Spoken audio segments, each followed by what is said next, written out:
안녕하세요. 한 주일 잘 지내셨죠? 저는 약간 분주하게 지낸 한 주였어요. 부활절이 다가오면 어느 성당이나 세례성사가 있기에 통신교리로 공부하던 사람들이 마지막 힘을 내 공부를 마치고 수료증이 나가는 시기입니다. 조금은 늦장을 피우던 사람들도 서둘러 마무리하는 거죠. 예전에 교리 공부가 많았을 때는 정말 바쁜 한 주였지만 이번에는 아주 적은 숫자의 수료증이 나갔습니다. 수료증을 내보내면서 세례성사를 많이 묵상한 한 주였네요. 여러분은 세례성사를 받고 나면 이마에 인호가 새겨진다는 것을 믿으시나요? 저는 믿어요. 저 젊은 시절 점쟁이 아줌마가 일러주었어요. 웬 점쟁이인지 궁금하시죠? 제가 결혼하여 아이 둘 낳고 아이 아빠가 병이 이중하여 요양병원에 있었습니다. 아이들과 시어머니와 넷이서 어느덧 방 한 칸까지 몰리게 되었을 때였죠. 그때 집주인 아주머니가 어디 좀 가자고 하시면서 앞장서 가셨어요. 저는 그 뒤를 따라가는데 앞에 가시던 아주머니가 혼자말로 그러시더군요. 천주교는 5년을 다녀도 부자가 안 되지만 불교는 2년만 다녀도 부자가 된다고 하면서 어느덧 문을 열고 들어가셨어요. 저는 그 뒤를 따라 들어가서 보니 점쟁이 아줌마 집이었어요. 주인댁 아줌마는 이미 자리를 하고 앉으셨고 저는 어리둥절하면서 들어서는데 점쟁이 아줌마가 그러셨어요. 아이고, 저 이마에 십자가 좀 봐. 절대 안 돼. 안 되고 말고. 저 고집을 누가 꺾어. 돌아가요. 그러시길래 돌아서서 나오려는데 세댁은 천주님 잘 믿으세요 하고 한마디 하셨어요. 저는 밖으로 나와 집으로 돌아오면서 제 이마를 만져보았어요.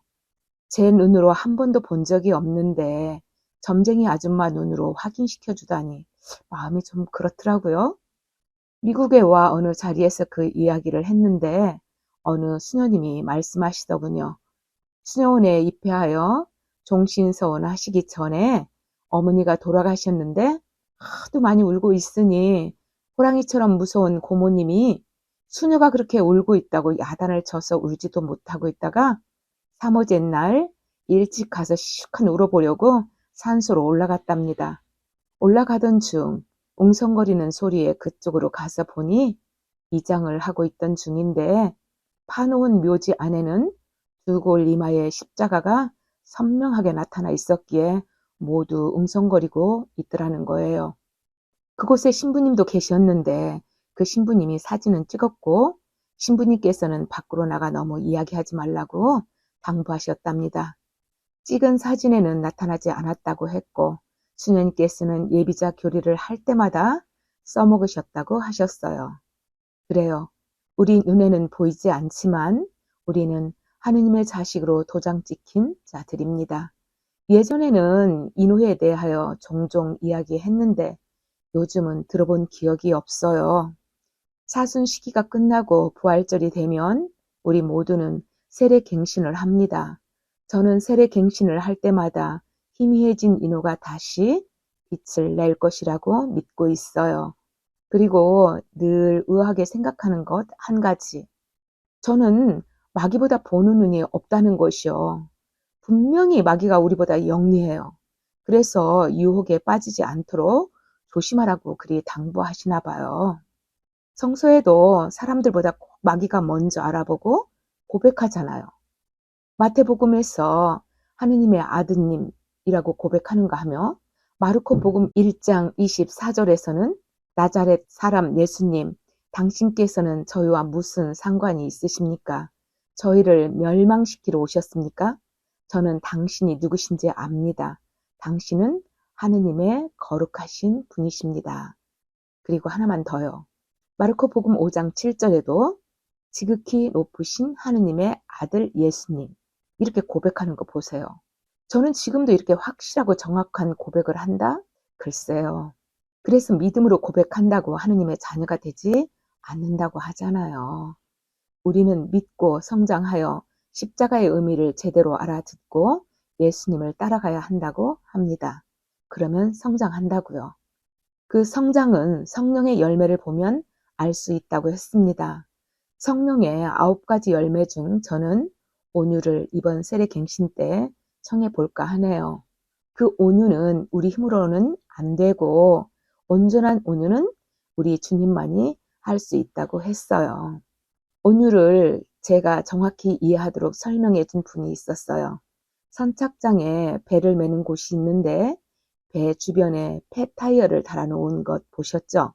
그 폐타이어를 달아놓으면 선착장도 부서지지 않고 배도 다치지 않도록 보호하기 위함인데 그 타이어가 되는 것이 온유라고 설명하시더라고요. 이리 치이고 저리 치이고 나서 제자리로 돌아오는 것이 온유라는데 어렵죠? 어려울 것 같아요. 그래도 청해 보려고요. 새로 영세하시는 분들은 아직 열매보다는 은사를 청해야 할 것 같아요. 무엇을 청하고 싶으신지 생각해 보시고 깨끗한 상태에서 앞으로 살아갈 때 필요한 은사를 청해 보세요. 당신들은 빛을 내며 살아갈 사람들이니까. 새로 태어나는 당신들은 소명을 받으셨어요.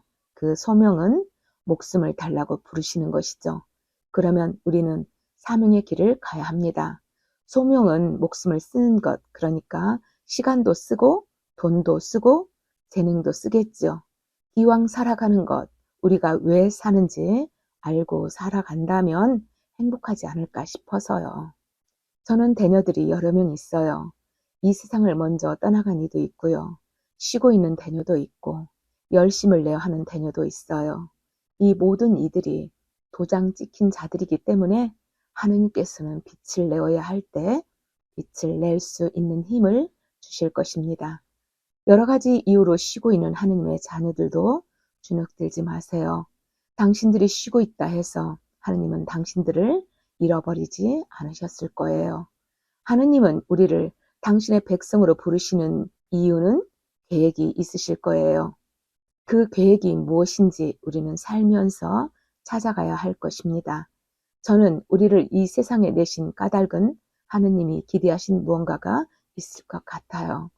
어린아이처럼 아직도 젖병을 찾는 것이 아니고 조금씩 성장하여 하느님을 마주하는 그날 세상에 보내주셔서 행복했다는 그 말을 할 수 있기를 오늘도 청하면서 이만 들어갈게요. 또 한 주 잘 살아내 주세요. 감사합니다.